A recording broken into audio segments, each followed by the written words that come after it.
Well, thank you very much for taking the time to meet with me today. I really appreciate it. One of the first things I wanted to get into this with you is I know that the book had struck a chord with you at first. So what was the journey like going from like the book to creating this film? It was a long journey, 6 years, and Marlo's book came out in 2010. I was finishing a movie called Megamind at the time, and met with development, and you're always looking for a next project or something that, and to me it's like, what can only be told in animation? And the book was really interesting because it's a little baby in a suit, and instantly, actually, we thought of Alec Baldwin. When you think, like, who's going to voice, if that were an animated character? And, but it seemed like a really unique idea, this, the metaphor for babies taking over the house when parents get a baby and being the boss. And as we started to spitball what we could do with it, to me, being the boss baby of my family, having an older brother, and took it from his point of view of like, and a lot of kids fear, is when the baby comes along, there isn't enough love for them. And like that, we had a theme. And, Michael McCullers, who wrote the Austin Powers movies and Baby Mama, being a father of four, it was good to have one writer with a singular voice to help flesh out this story, and we worked together for about 3 years to really hone in on a script. We're treating it like we're doing a live action movie. Like if the script's solid, then we can just kind of get it moving and that'll be our blueprint. Yeah, it's very interesting that it does have only one screenwriter because I'm used to seeing animated films that usually have 5, 6, 7, sometimes more screenwriters credited to it. So is that a little bit easier to work with from both of your standpoints in terms of that, just being able to have that one singular vision? Because even though it's a long time to make one of these movies, I think it really behooves you to have something like that. It's a luxury that most films like this wouldn't have. I mean, it definitely keeps continuity. I mean, I prefer it. I love working with one writer, one voice, and Michael McCullers is so talented and such a comedic, witty wordsmith. We didn't really find a need to bring in the multiple writers on this one. No, and he's a collaborator. We collaborate on the story and fleshed it out, and then he found the voices for the characters, and particularly it's nice because he would come to the recording studio too, and sometimes he'd read with Alec, and so then he understood Alec's voice, and then he knew how to also write for Alec as well. And it works for a lot of productions because they're so massive. Sometimes you need more than one of everything with 400, 500 artists, but sometimes it's nice because they say a camel is a horse designed by committee, and it's just that committee dynamic that someone's going to compromise something. You know what I mean? Yeah, and it's so interesting that you would have someone like Alec, someone who's just so charismatic, so suave, to play a role like this. And I know that quite often you have to start with the actor before you have the animation. It's very hard to work the other way around. Yeah. So did you feel like a lot of this film really fell into place when you guys realized that Alec would be perfect for this role? Yeah, I mean, he got the party started, I think. I had worked with him on a movie on Madagascar too, and just working with him was a very small part that we kept writing bigger and bigger parts because he was so funny, and he could improvise, and it was always like, he's got to star in his own movie, and because his voice is like an instrument, and in a way,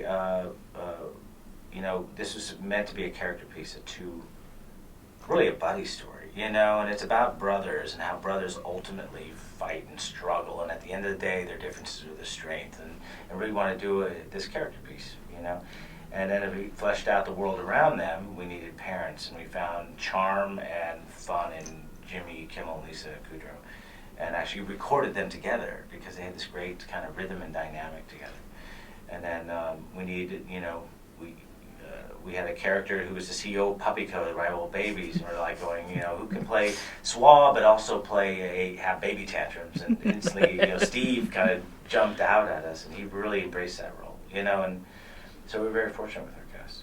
Yeah. And then we hired Miles Bakshi to play Tim Templeton, the grandson of Rob Bakshi. Yeah. Yeah. A little bit of animation royalty there. A little bit of that lineage sort of carrying on there, which is really, really awesome. 6 years is a long time to make a movie, but in animation terms, it seems like a pretty reasonable amount of time, actually. Yeah. And both of you have so many sort of credits in the animation world. And it's always something that's so changing and evolving so much. While you were making this, what were some of the biggest sort of leaps in sort of animation evolution that you guys sort of experienced while making this? Because a lot changes in 6 years, as much as you would like your movie to sort of stay the same. So what new challenges came up with the Boss Baby that maybe you hadn't experienced before? Oh, baby jiggle. Here's the thing. It's the new fur, the baby jiggle. It's very difficult to do anything revolutionary in animation, but there's always like evolutionary, and because it has 100 years of history behind it. You know what I mean? And one of the things noticing in our films, and a lot of films, is like they all start to look the same. And we were really looking for a look and a charm for Boss Baby. And what spoke to our hearts about it, because it's a period piece from the 60s, 70s, and 80s. And so, you know, having grown up before computers and getting into animation early on, I loved the films. I saw Peter Pan and Lady and the Tramp and those type, and Chuck Jones and Maurice Noble backgrounds, and just saw like, this is the animation I love.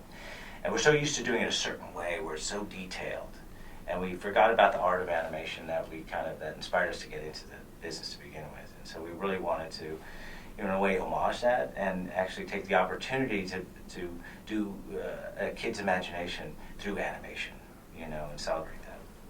The last thing that I wanted to talk to you about is sort of this world that's created of the Baby Co. world. What was the biggest sort of thing that you see there? Because it's just sort of this wonderland of different sort of baby tropes that you see. What was the one thing that you think you guys were most proud of in terms of the creation of Baby Co.? Well, we did a lot of research, you know, to research these things, and you know, and all offices are kind of, you know, a baby zoo anyway, even though we're adults, you know. How many Nerf guns you see at cubicles, and even nowadays. But you know, we really focused on, well, when would babycore be at its height? Well, the baby boom, of course, and so we looked at 60s architecture. Remember the movie How to Succeed in Business with that little time with Robert Morris, and there was that 60s vibe to it, and we really tried to get in there because that was the height of babies, and so, you know, it's fun to do those types of research and apply and dig into the story a bit. And when we were actually researching the movie for Puppies versus Babies, we discovered there's 1.2 million puppies born in the world each day, and there are 360,000 babies born in the world each day. So it's like, oh, there's something to this. You know, if you do the math and the numbers, you know, it's like... And, it's like an unlikely conspiracy movie. Like, you got to do the math. yeah, exactly. But I was pretty proud when my youngest son saw the movie, and he you know, he loved it. And I was dropping him off at school one day, and we were walking up, and he started telling his friends, like, "Hey, I know where babies are from. You know, they're from BabyCore. There's this place up in the sky," and they were all like, "What? Babies are in the sky? What?" So that was a pretty proud moment. Awesome. Thank you so much, guys. Really appreciate it.